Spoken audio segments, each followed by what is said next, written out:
Pinuri ng pamunuan ng Philippine National Police ang Police Regional Office 1 dahil sa mga makabuluhang resulta ng kanilang mga operasyon laban sa kriminalidad mula ika-26 ng Agosto hanggang ika-6 ng Setyembre taong kasalukuyan.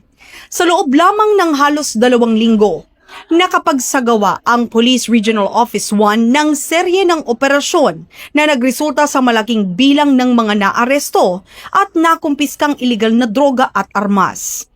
Umabot sa 56 na anti-drug operations ang kanilang isinagawa, kung saan nasabat ang humigit 600 gramo ng shabu, mahigit 60 gramo ng marijuana at mahigit sa 10,000 ng marijuana plants at 1,000 punla ang na-eradicate sa mga kabundukan ng kanilang nasasakupan. Ito ay may kabuang tinatayang halaga na aabot sa 6.1 million pesos ang mga nakumpiskang iligal na droga. Sa mga operasyong ito, 67 katao ang naaresto at nasampahan ng kaso sa ilalim ng Republic Act 9165. Hindi rin nagpahuli ang Police Regional Office 1 sa pagtugi sa mga wanted criminals, kung saan 82 individual ang nadakip, kabilang ang 9 na most wanted person sa rehiyon. Sa kampanya naman laban sa loose firearms at explosives, nakapagsagawa naman ito ng 15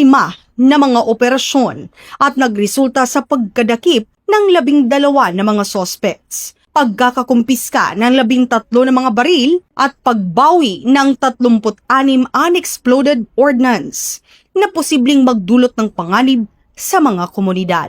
Ayon kay Acting PNP Chief, Police Lieutenant General Jose Melencio C. Nartates Jr., ang mga tagumpay na ito ay nagpapakita ng dedikasyon ng Police Regional Office 1 sa pagbibigay ng ligtas at mapayapang pamayanan. Hinimok din niya ang iba pang unit ng PNP sa buong bansa na tularan ang ipinakitang sipag, integridad at malasakit ng Police Regional Office 1 upang matiyak ang seguridad ng bawat Pilipino.